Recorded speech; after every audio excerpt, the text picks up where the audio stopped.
Nine, eight, seven, six, five, four, three, two, one, zero.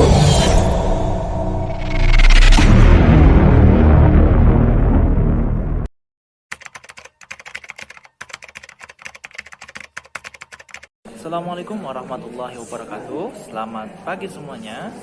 Kembali lagi berjumpa dengan Pak Hasbi di channel Guru Hebat.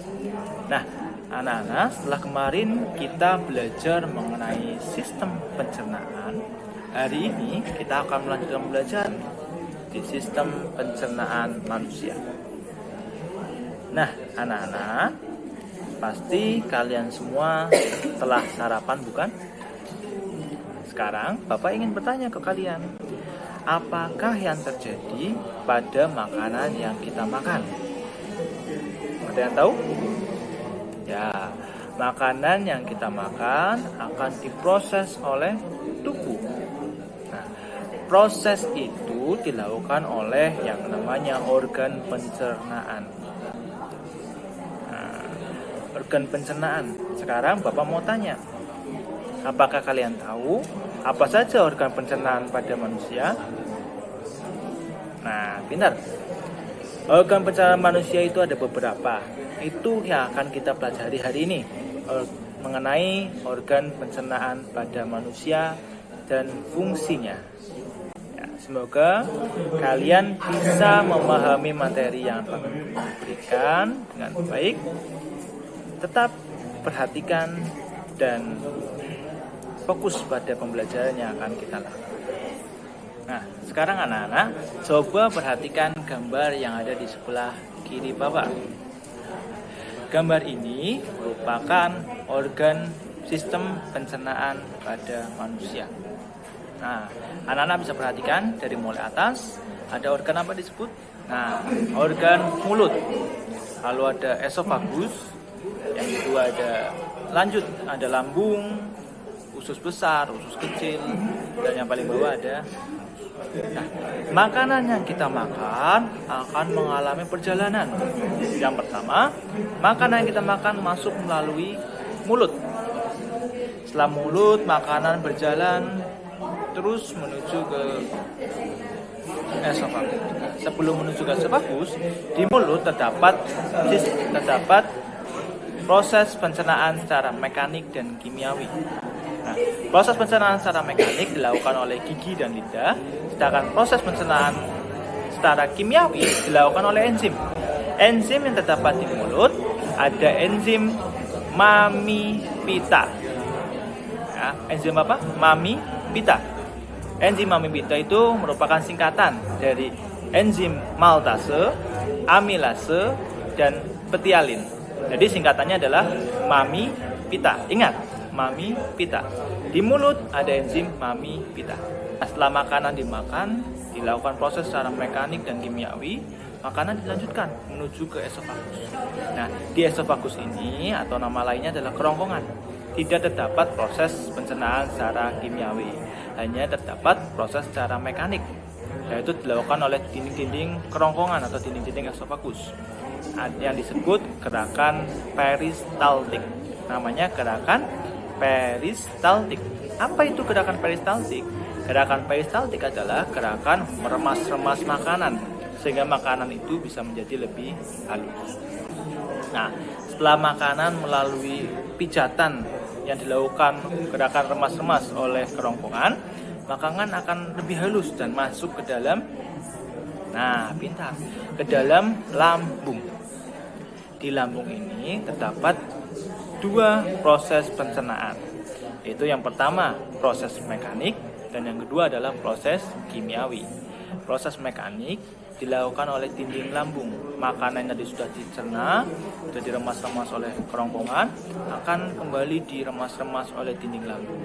Sedangkan proses pencernaan secara kimiawi dilaksanakan oleh enzim dengan bantuan enzim. Nah, enzim di lambung ini Pak Guru punya singkatannya lagi, yaitu singkatannya adalah LAPER.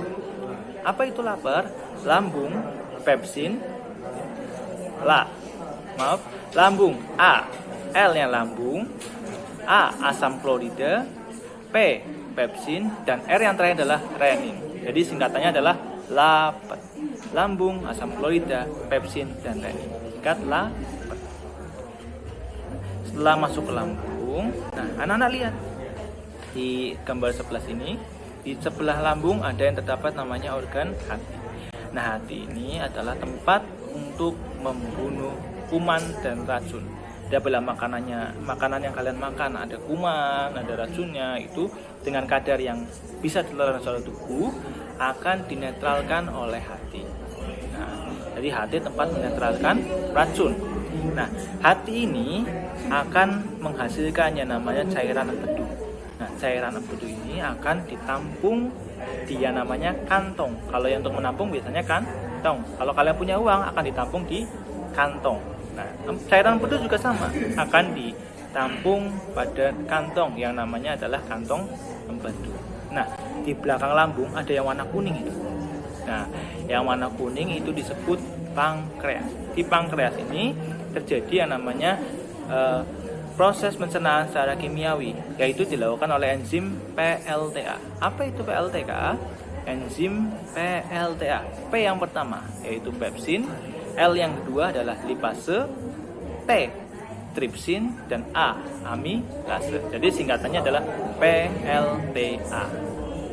Nah, makanan yang telah diolah oleh lambung akan dilanjutkan menuju ke usus halus. Nah, usus halus ini merupakan usus, kalau kita tarik ya, kita jembreng, kita panjangkan, itu panjangnya bisa nyampe 3 meter anak-anak. Di usus halus ini makanan yang kalian makan akan diolah secara mekanik dan kimiawi. Secara mekanik jelas oleh dinding usus, secara kimiawi dilaksanakan dibantu oleh enzim. Nah, Pak Guru juga punya singkatan. Singkatannya adalah enzim masuk Leyli, yaitu enzim maltase, sukrase, laktase, erepsin, dan lipase. Nah, setelah masuk ke usus kecil, makanan yang sudah diserap oleh usus halus akan masuk kembali ke usus besar. Nah, di usus besar ini makanan sudah sangat halus, namun masih mengandung air dan garam.